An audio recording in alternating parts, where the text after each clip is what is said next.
എല്ലാവർക്കും ടെക് ലേമൽസിലേക്ക് സ്വാഗതം. നമ്മൾ ഡിസ്കസ് ചെയ്യാൻ പോകുന്നത് രണ്ട് സ്മാർട്ട് ഫോൺസിനെ കുറിച്ചാണ്, കമ്പാരിസൺ ആണ്. ഐക്യു നിയോ 10ഉം നമ്മുടെ പോക്കോ F7 കുറിച്ചാണ്.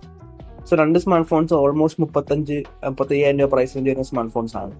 ഐക്യു നിയോ 10 മെയ് 26 ലോഞ്ച് ആവും. പോക്കോ F7 ഏതാണ്ട് ഒരു മെയ് അവസാന ടൈമിലൊക്കെ ആയിരിക്കും ലോഞ്ച് വരുന്നത്.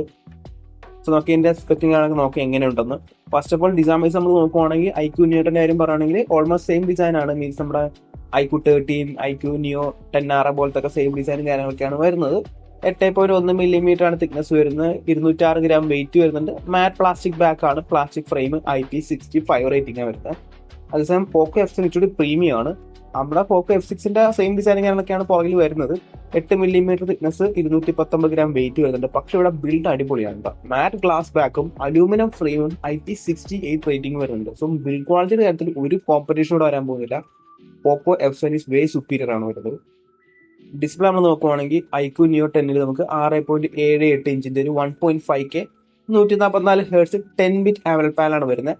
നമ്മുടെ പീക്ക് HDR ബ്രൈറ്റ്നസ് എന്ന് പറഞ്ഞാൽ 4400 nits ആണ്.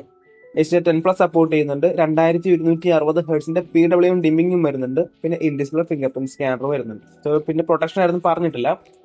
അവരേതെങ്കിലുമൊക്കെ ഒരു പ്രൊപ്രൈറ്ററി പ്രൊട്ടക്ഷൻ കാര്യങ്ങളൊക്കെ ആയിരിക്കും വരാൻ പോകുന്നത്. സോ ഡിസ്പ്ലേ അടിപൊളിയാണ് വരുന്നത്.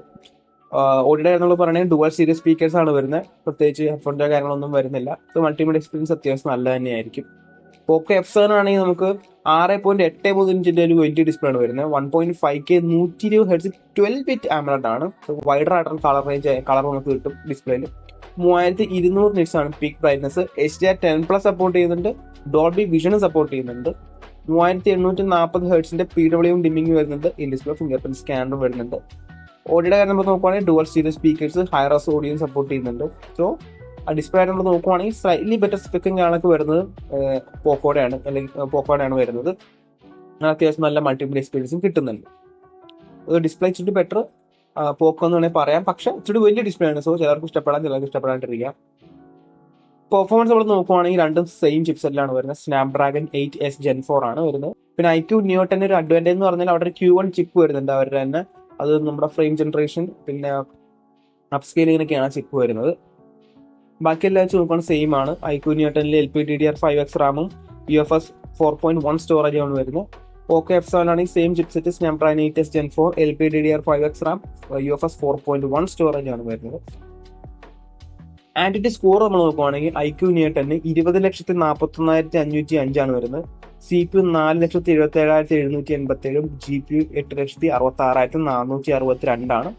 പോക്കോ F7 19,91,284, CPU 4,44,934 ആണ് വരുന്നത്. GPU 8,20,513. Almost same benchmark സ്കോർസും കാര്യങ്ങളൊക്കെയാണ്, കാരണം സെയിം ചിപ്പ് സെറ്റ് ആണല്ലോ വരുന്നത്. പിന്നെ ഒരു കാര്യം എന്ന് പറയുന്നത് ചിപ്സെറ്റ് ഒരു കോമൺ പരിപാടിയാണ്. ഈ ചിപ്സെറ്റ് എന്തോ പ്രശ്നം ഉണ്ടെന്നാണ് തോന്നുന്നത്. കാരണം വളരെ ബാഡ് സ്റ്റെബിലിറ്റി സ്കോർ ആണ് വരുന്നത് 3D മാർക്ക് ബെഞ്ച് മാർക്സിലൊക്കെ.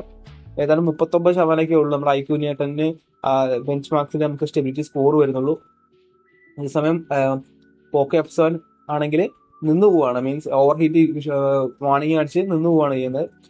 ഇത് രണ്ട് സ്മാർട്ട് ഫോണിൽ കോമൺ ആയിട്ടുള്ള കാര്യങ്ങൾ വരുന്നുണ്ട്. ഹീറ്റിംഗ് ഇഷ്യൂസ്, ഈ ചിപ്സെറ്റിന് എന്തോ പ്രശ്നമുണ്ട്. കാരണം എന്ന് പറഞ്ഞാൽ നേരത്തെ നമ്മുടെ ഈ Gen 3 അല്ലെ 8S Gen 3 ഒക്കെ വെച്ച് കമ്പയർ ചെയ്യുകയാണെങ്കിൽ കോഴ്സിന്റെ സ്ട്രക്ചറിന് ഡിഫറൻസ് ഉണ്ട്.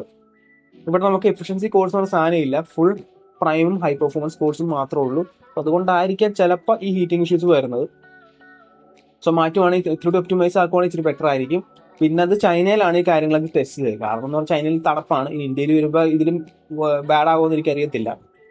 OS നമ്മൾ നോക്കുകയാണെങ്കിൽ നമ്മുടെ ഐക്യു നിയോ 10 ഫൺ ടച്ച് OS 15 ആണ് വരുന്നത്. Android 15 out of the box. 3 വർഷം ആൻഡ്രോയിഡ് അപ്ഡേറ്റും 4 വർഷം സെക്യൂരിറ്റി അപ്ഡേറ്റ് ആണ് വരുന്നത്.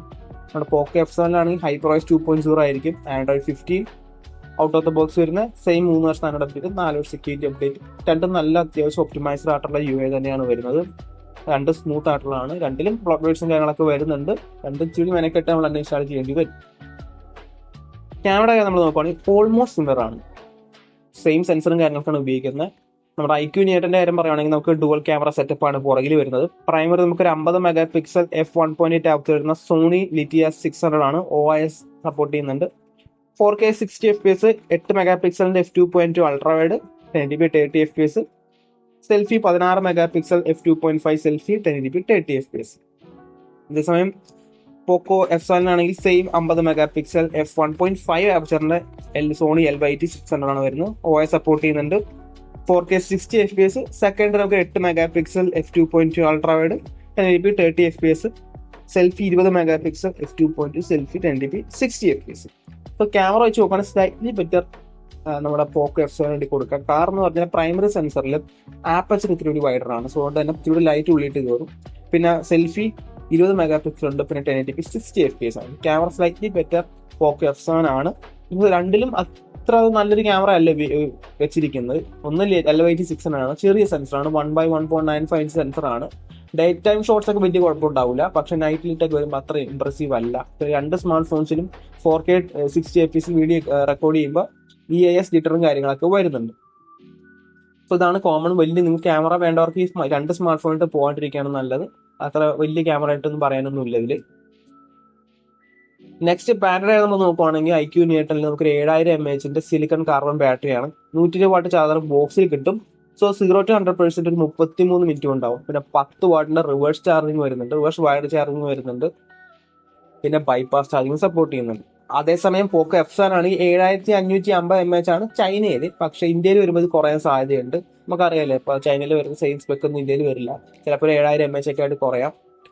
90 വാട്ട് ചാർജർ ബോക്സിൽ കിട്ടും. 0 to 100% 50 മിനിറ്റ് ഉണ്ടാവും. റിവേഴ്സ് വയർഡ് ചാർജിങ് 22.5 വാട്ട് വരുന്നുണ്ട്. ബാറ്ററി കാര്യത്തിൽ ഈ ചൈന വേർഷൻ നോക്കുവാണെങ്കിൽ സ്ലൈറ്റ്ലി ബിഗർ ബാറ്ററി നമുക്ക് പോക്കോ F7 വരുന്നുണ്ട്. എന്നാൽ ഇത് വരാൻ സാധ്യത കുറവാണ്. രണ്ടും ഓൾമോസ്റ്റ് സിമിലർ ആണ്. എന്നാൽ പോലും ചാർജിങ് സ്പീഡിന്റെ കാര്യത്തിൽ നമ്മുടെ IQ Neo 10 ആണ് ബെറ്റർ. കണക്ടിവിറ്റി നമ്മൾ നോക്കുവാണെങ്കിൽ നമ്മുടെ IQ Neo 10 5G വരുന്നുണ്ട്. ഒബിയസ്ലി 5G ഫോൺ ആണല്ലോ. ബ്ലൂടൂത്ത് 6.0 ആണ്, Wi-Fi 7, NFC വരുന്നുണ്ട്, IR ബ്ലാസ്റ്റർ വരുന്നുണ്ട്, USB Type-C 2.0 ആണ് വരുന്നത്. നമ്മുടെ പോക്കോ F7 ആണെങ്കിൽ 5G, Bluetooth 5.4, Wi-Fi 7, NFC, IR blaster, USB Type-C 2.0. രണ്ടിലും USB Type-C 2.0 ആണ്. 3.2 ഒന്നും വരുന്നില്ല. കൊടുക്കേണ്ടതാണ്. കാരണം 35-30 വരുന്ന സ്മാർട്ട് ഫോൺ ആണ്. ഇന്നും വലിയ ചിലവൊന്നുമില്ല USB Type-C 3.2 Type-Cക്ക് ഒന്നും. എന്താണ് ചേഞ്ച് ചെയ്തെന്ന് എനിക്കറിയാൻ പാടില്ല. ഇപ്പോഴും smart phone brands USB Type-C 2.0 ആണ് പോയിക്കൊണ്ടിരിക്കുന്നത്. പ്രൈസ് നമ്മൾ നോക്കുവാണെങ്കിൽ നമ്മുടെ IQ Neo 10 വേരിയൻസ് നമ്മൾ നോക്കുവാണെങ്കിൽ 12G 256 മിക്കവാറും ബേസ് വരിക. പിന്നെ 16,512 വരുന്നത്. ഇനി പ്രൈസ് കുറയ്ക്കാനായിട്ട് 8GB 128 വരുമെന്ന് സംശയമുണ്ട്. നമ്മുടെ എക്സ്പെക്ടഡ് അറൌണ്ട് പ്രൈസ് എന്ന് പറയുകയാണെങ്കിൽ ഒരു 35,000 രൂപയ്ക്കാണ്. കാരണം എന്ന് പറയുമ്പോൾ 30,000 രൂപയ്ക്ക് നമ്മുടെ IQ Neo 10 R വരുന്നുണ്ട്. അതാണ് എനിക്കൊരു സംശയം. കാരണം അതും ലേറ്റസ്റ്റ് സ്മാർട്ട് ഫോൺ ആണ്, അധികം പഴക്കമൊന്നുമില്ല. അതുകൊണ്ടാണ് ഒരു 35 ഞാൻ പിടിച്ചേക്കുന്നത്. എനിക്ക് അതിലും കുറയുവാണെങ്കിൽ നല്ല കിട്ടും.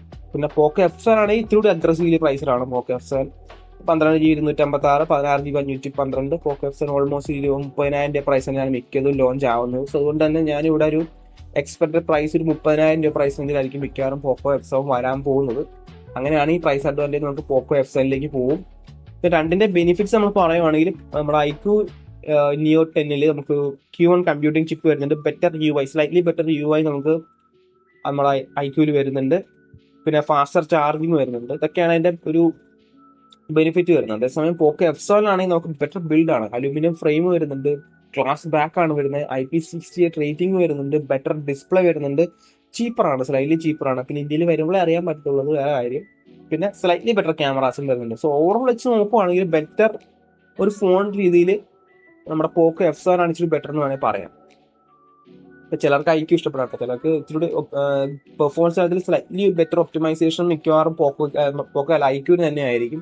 ഗെയിമിങ്ങിന്റെ കാര്യത്തിലൊക്കെ പോക്കോ ഇച്ചിരി കൺസർവേറ്റീവ് ആണ് അവരുടെ ഗെയിമിംഗ് പെർഫോമൻസ് ഒക്കെ. പിന്നെ ഒരു അപ്ഡേറ്റ്സ് അത്ര കൺസിസ്റ്റന്റ് ഇല്ല, അതാണ് എൻ്റെ ഒരു പ്രശ്നം. നമുക്ക് ഇന്നിപ്പോൾ ഒരു അപ്ഡേറ്റ് കിട്ടി, നല്ല പെർഫോമൻസ് കിട്ടുന്ന നെക്സ്റ്റ് അപ്ഡേറ്റ് ചിലപ്പോൾ പെർഫോമൻസ് ചിലപ്പോൾ ഡൗൺ ആകും. അങ്ങനത്തെ പ്രശ്നമൊക്കെ ഉണ്ട് പോക്കോയ്ക്ക്. കൺസിസ്റ്റന്റ് അല്ല, അങ്ങനത്തെ ചെറിയ കാര്യങ്ങളൊക്കെ ഉള്ളൂ. അല്ലാണ്ട് പ്യുവർ സ്പെക്ക് വെച്ച് നോക്കുവാണെങ്കിൽ പോക്കോ F7 ബെറ്റർ ആണ്. സോ ഇതാണ് ഇന്നത്തെ വീഡിയോ. സോ ഗൈസ്, അപ്പോൾ ഇന്നത്തെ വീഡിയോ ഇഷ്ടപ്പെടുവാണെങ്കിൽ ലൈക്ക് ചെയ്യുക, സബ്സ്ക്രൈബ് ചെയ്യുക, hit the bell icon feature നോക്കി നെക്സ്റ്റ് വീഡിയോ കാണാം.